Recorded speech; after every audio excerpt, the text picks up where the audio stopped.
You can't introduce rhythm dim like me.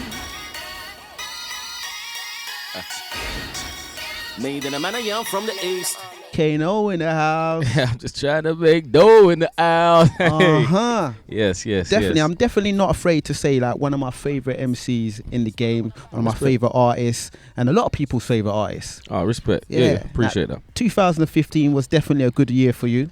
You know yeah. We caught up in 2015, and it was like kind of just putting things in motion and just building and just getting the heat up. Yeah, it was a good year for me. Did you really feel the excitement? A lot of people were waiting for a new album, a new project. Did you really feel, the way that people were really wanting that new project from you? Yeah, I've definitely felt that over the years, but like last year, it just felt like it, kicked in again and just built up even more. And I was feeding them with like, a couple tunes. I think right at the beginning of the year, last year was like flow of the year, and then it was like a couple tunes along the way, and then ended with the Garage Skank and whatever. But yeah, I could definitely feel the anticipation. Yeah. And it's different with me. It's like a lot of people are just happy with tunes from other people, you know what I mean? But people, I think they want to hear like an album from me, a whole body of work. Yeah. But the energy was like, I ended the year right, you know what I mean? And it just gave me that energy to go into it and do all this. Now, Zeph Ellis, Garage Skank, that definitely like lit the torch that got people really ready. Now, that started as like a freestyle, right?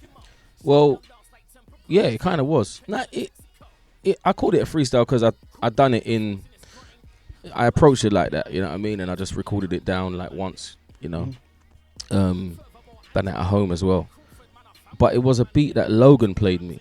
Straight. Yeah, he come to my house and played me some beats, and I was like, yeah, that's it was for something that he was doing. And I just couldn't get past that one. I was just like, nah, but I need that track. Yeah, I can shout him and we can make something for you tailor-made. Like, no. I want this. I need that track. Like, I need to do this, you know what I mean? I didn't even want to, and then I had the ideas, but I didn't even want to record it until I got confirmation that could be my track, you know? So as soon as that come, recorded it, and I was just vibed off the energy, you know what I mean? Sounds very effortless as well. Yeah, I just just done it at home. I was just by myself, just vibing out. And then that's why I was recorded a bit in the kitchen where I was just like spitting the lyrics and whatever. And then people's like, yeah, can I have that tune? I need that tune. Then when I dropped it, and it kind of prompted people to record themselves as well, and they were sending it back to me. And that's when the whole video idea come up. Like, do you know what? I should just cut all these together and viral and stuff. Yeah, it's mad. Like one of the best things I've done. It was like so fun. Like, did you feel, was there any points where you kind of might have doubted yourself? Because there was, I've heard a lot of doubts with Kano over the years, and I've had to defend you a few times. That's good. Appreciate that.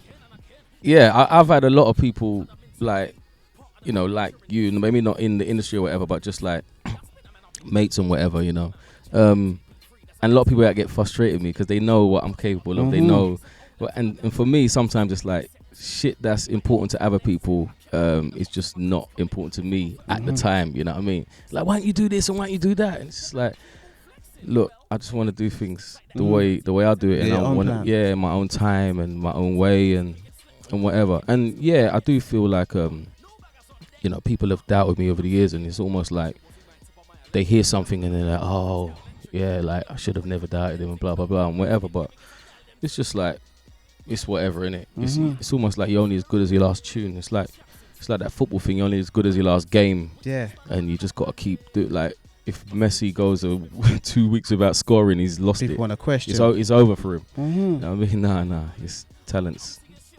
there. It's like, you know what I mean? It's kind of it's forever. It's now permanent. you mentioned on Ends 8 years independent.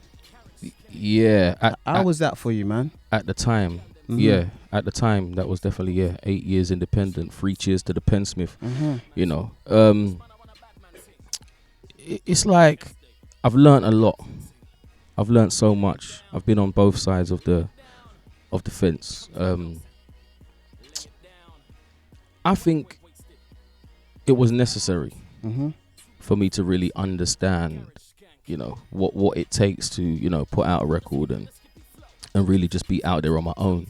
And I think after 8 years of independence, a lot of other people just probably wouldn't even be still here, you know what I mean? Especially after, you know, having like major promotion and that kind of thing. But for me, what I loved about it is just the freedom and the creative control and doing things how I want to do it. So I'd done a deal recently, but I made sure Fun, right? yeah, but I made sure it was after I finished recording the album already, because I didn't want, not to say it would be this way, you know, because I feel I've earned a certain amount of respect and I've got older, but I just, you know, didn't want to be a situation where everyone was trying to pull me in different directions. I just wanted to just make my music and then put it out the best way afterwards. Was that a different experience for you then? Because, you know, having, you know, your first album came out on a major, very celebrated, definitely regarded as a classic. Then you kind of went, you know, a different route. Yeah. You know, artists get signed, have the major deal, leave the major label, and maybe don't sign a deal again. So how was that different experience for you generally?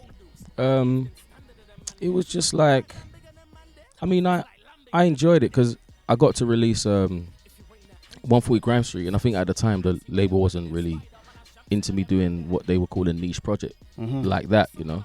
So there was good times, you know what I mean, ups and downs. Sometimes you feel like you're out here on your own. Never really on my own, because, you know, Rich has, you know, always been there. But it felt like it was just like us two just doing our thing, you know what I mean, against the world, you know, just driving this car.